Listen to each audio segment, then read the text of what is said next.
This story is from my neighbor Tom. He gave me the details while we were smoking a brisket. I wrote this story with his permission. Thank you, Tom. Turn around. Don't drown. You'd think after living on the hill for 3 months, I'd know better than to take the creek road in weather like this. But that's the thing about being young and stupid. You think your beat-up Chevy can handle anything. I'd already turned the radio down twice so I could see better. Don't ask me how that works, but you know you've done it too. Sarah was probably pacing around our little trailer, wondering where the hell her new husband was. 20 days of drought, and the one night I'm running late, the sky decides to open up. The wipers were working overtime, slapping back and forth like they had a personal grudge against the rain. I was maybe 2 miles from our driveway when I saw the bridge up ahead, or what I could see of it through all that water coming down. Now, this creek is usually nothing. Sarah and I walked across it on rocks just last week, barely got our shoes wet. But tonight it sounded different. Even over the engine and the rain hammering the roof, I could hear it growling like something mean had woken up down there. I slowed down and leaned forward, trying to get a better look. The water had jumped its banks completely, spreading out across the road in this wide, dark pool. My headlights made it look almost calm on the surface. Just a big puddle, really. Maybe a foot deep. 2 at most. The truck had made it through worse. That's what I told myself, anyway. I should have gotten out and walked to the edge. Should have found a stick to test how deep it really was. Hell, I should have just turned around. But it was past midnight. I was soaked from just running to the truck after work, and all I wanted was to get home to Sarah and our warm bed.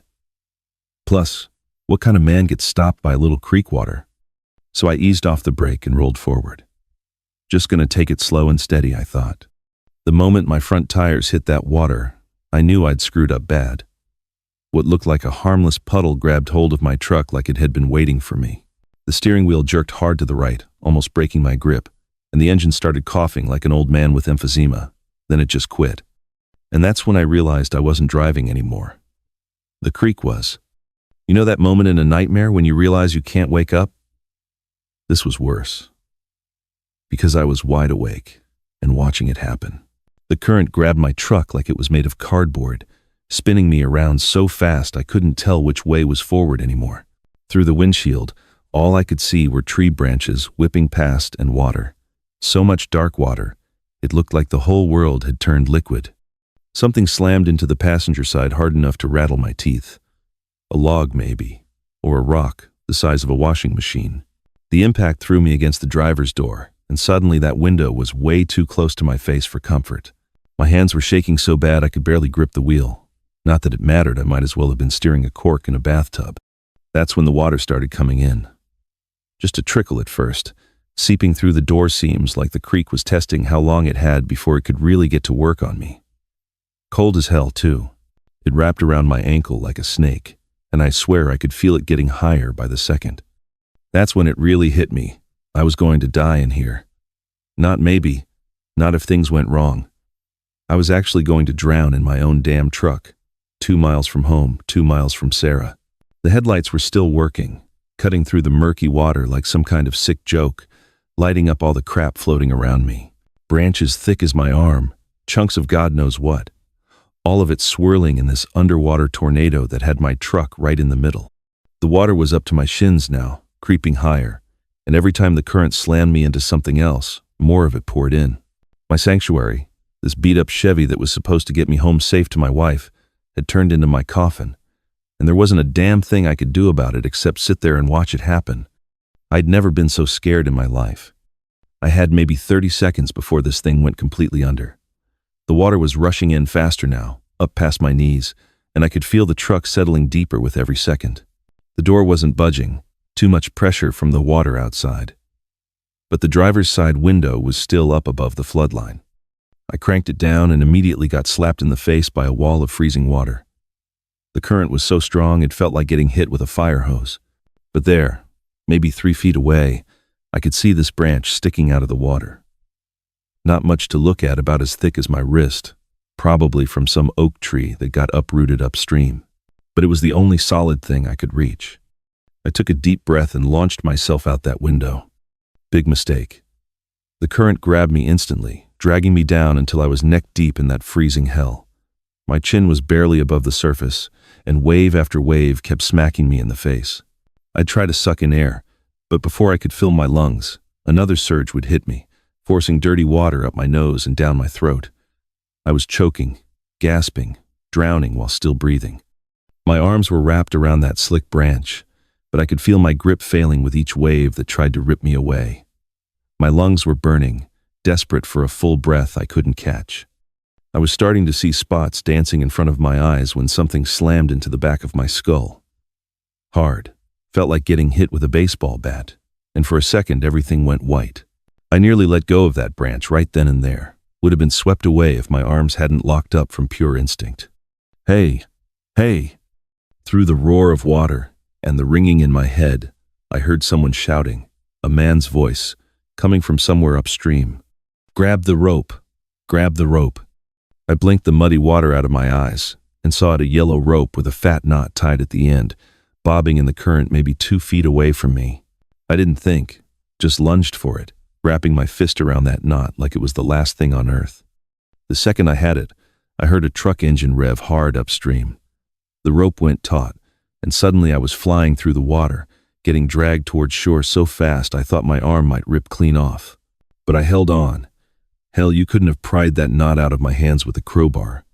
I don't know how long I got dragged through that mess, but suddenly my boots hit something solid. Not rocks or logs floating around, but actual ground. Higher ground. The water was only up to my ankles here. I could stand. I could actually stand up. I let go of the rope and fell to my hands and knees, coughing up what felt like half the creek.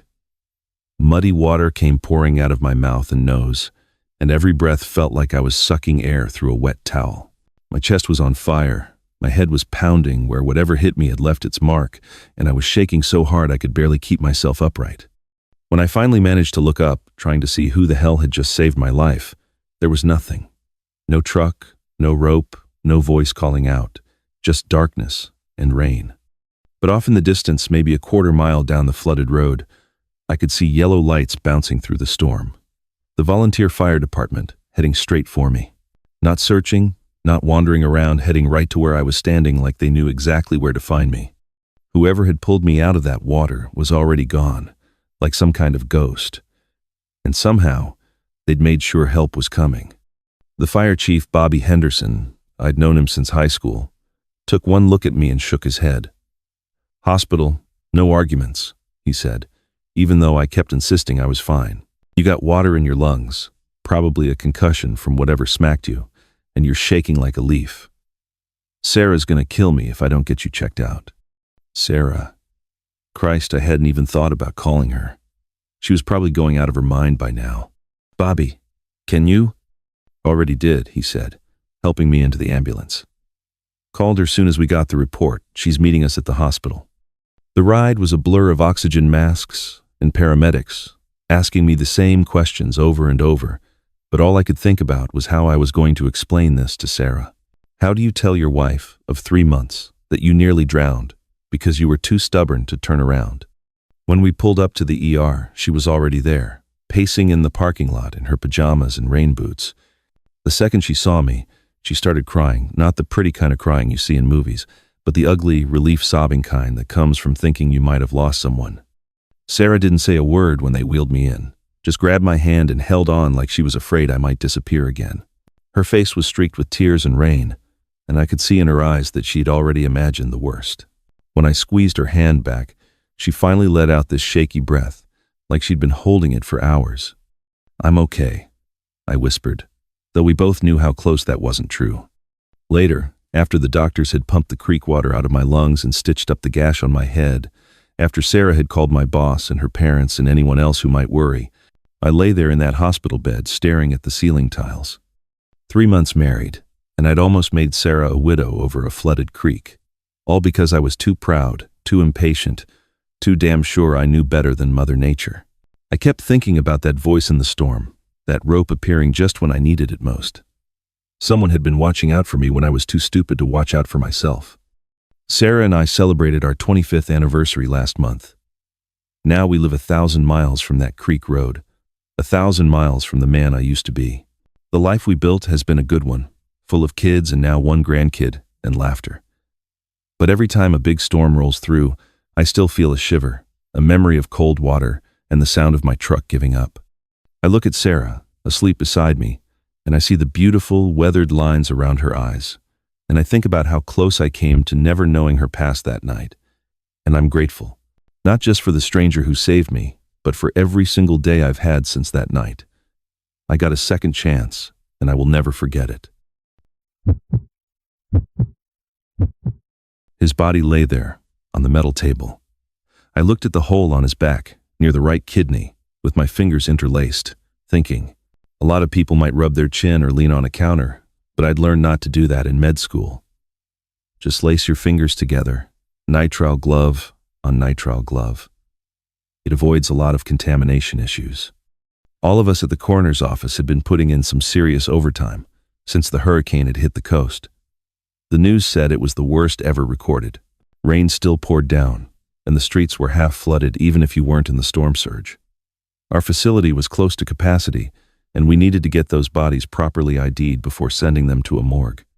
What I was dealing with here was something different.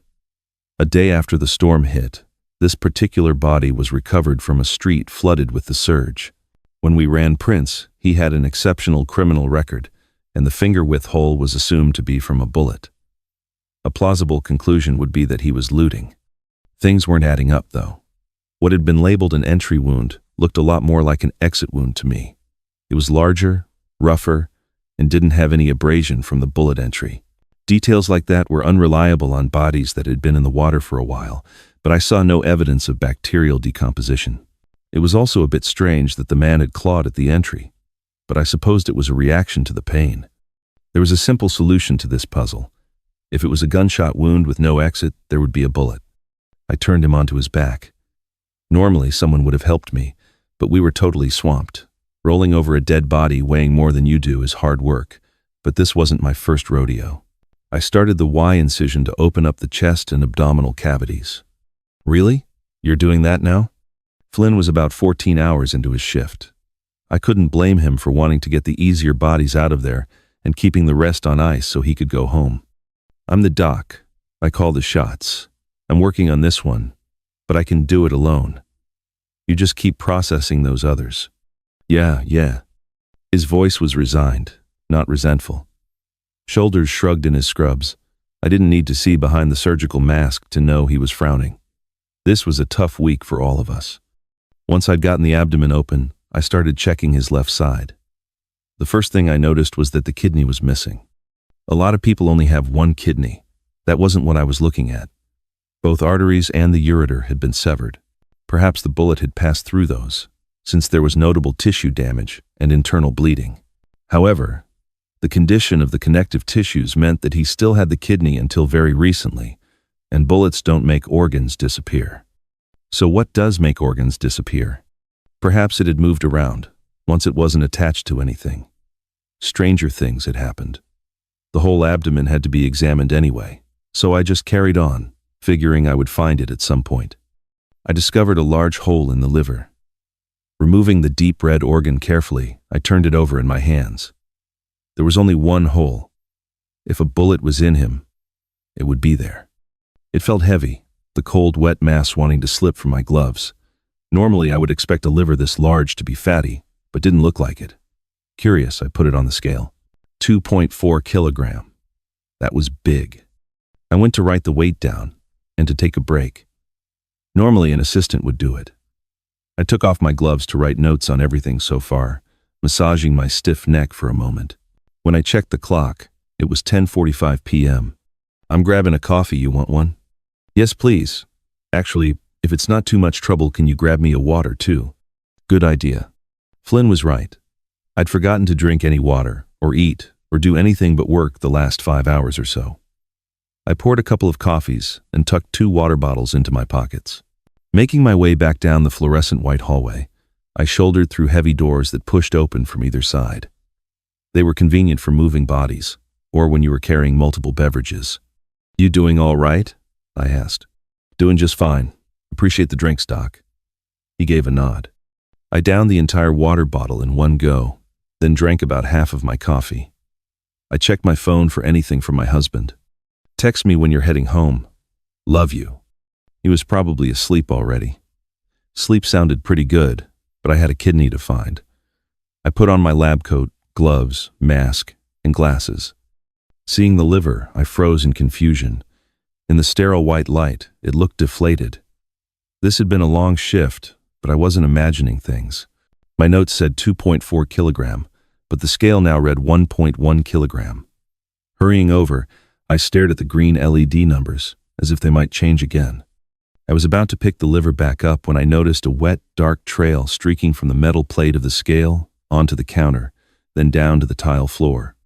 Flynn, can you come look at this? I'd tried to sound calm, but the rapidity with which Flynn came over suggested that I had not succeeded. What am I looking at? He asked. I weighed that liver at 2.4, wrote it down, got us coffees, and when I came back, it weighed 1.1, and there's this trail going across the floor. So, part of it fell? His conclusion was rational, but not correct. If it fell, why did it leave a trail that goes halfway across the room before fading out? Also, I feel compelled to mention that the body was in the water. Oh. His voice was low and concerned. This is bullet hole guy? Yep. We stood there looking at the gruesome trail, a smear which started dark and clear at the scale, but was untraceable about halfway across the room. We've got to find it, don't we? His eyes were visibly concerned, even behind the goggles. Of course he was right. But the question was not whether we had to find it, rather what it was. There was a growing certainty in my mind that it was not an inanimate object, but rather a living organism. I'm not a squeamish person. There's no need to go into details here, but I've seen a lot of things working as a coroner. There are a lot of insects associated with decomposing bodies, sure. None of those insects are 1.3 kilograms. My best guess is that it's an eel. Check the floor. Get everything it could crawl under away from the walls. Slither under. Whatever eels do on land, it can't have gone far. We checked the small space under the cabinets, all around the room. I checked under the instrument table, everywhere I could think of. I jumped when I heard metal clatter to the floor.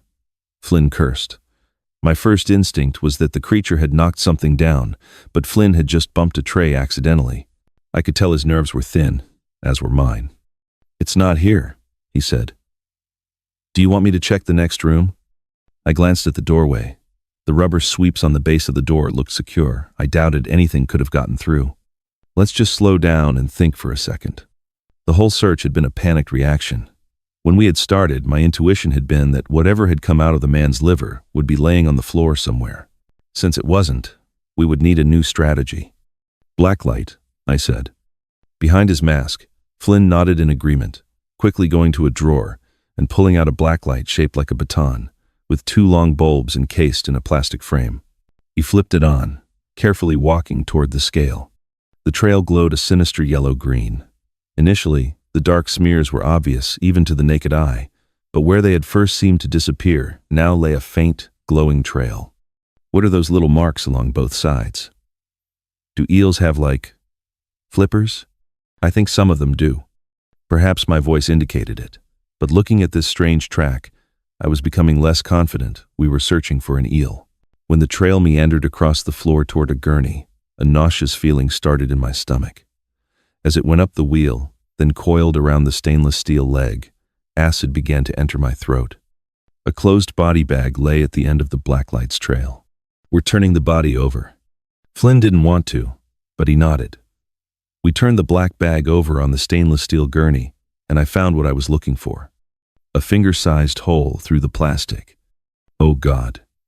Flynn's hand went to cover his mouth in horror, but his reflexes stopped the rubber glove a few inches short. All right, take it to the freezer. Fast, let's go. With no hesitation, we pushed the gurney, the body bag, the body, and whatever was inside it through the swinging doors, then turned down the hall.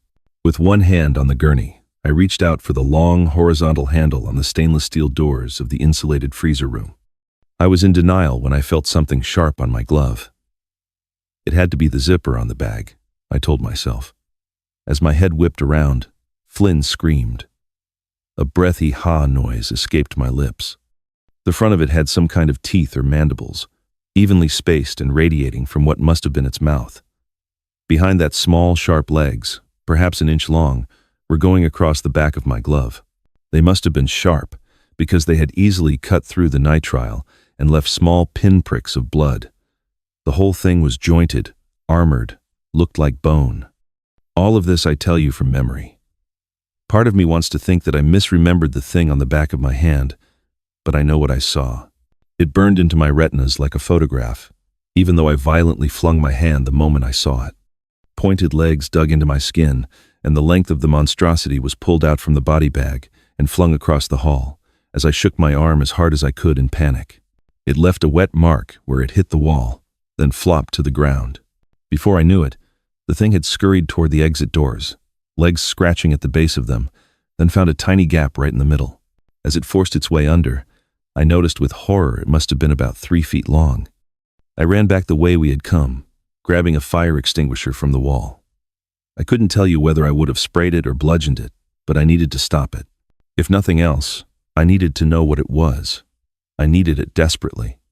Flynn stood frozen in the hall as I kicked the exit doors open, stepping out into the parking lot in the downpour, searching puddles and currents of water under dim yellow streetlights. A deep puddle had formed around an overflowed storm drain a little ways out, and I saw the water rippling back and forth as if a fish were swimming in it. That was the last I ever saw of it. That storm drain led right back to the ocean, from whence it came. After perhaps 30 seconds in the rain, I came back in, completely soaked and trailing water on the tile. Flynn just stared at me. "Sorry," he said. For some reason, I laughed. "Nothing to apologize for. You did everything right." "What was that?" "I have no idea." "So it's just something that came up out of the ocean and eats dead bodies?" Taking the glove off to look at the wounds on my hand, I shook my head. Gunshot wound was supposed to be cause of death, remember? His eyes went wide behind the goggles, and I couldn't help but remember the marks on the body where the man had clawed at his back. I wondered what would have happened to me if that thing had gotten to a softer part of me, rather than reaching my hand first. It took me a long time to accept that I would never know what it was. I talked to a couple of very good marine biologists over the next few weeks who had never heard of anything like it. One of them took a bunch of samples from the first body and found some DNA. The best she could tell me was that it was from some organism distantly related to a polychaete worm, although no similar DNA had been documented. One of her only insights was that the creature most likely washed up because of the storm, which was the worst we've ever had. That was little comfort to me, because these once-in-a-lifetime storms are only getting more common. I asked her how I could find out what it was, what the next steps were. Her answer stuck with me. "We don't know half of what lives in the ocean, not even close. If it's something we've never seen before, I can't tell you how to find it. We'll probably never know what it was. I'm sorry."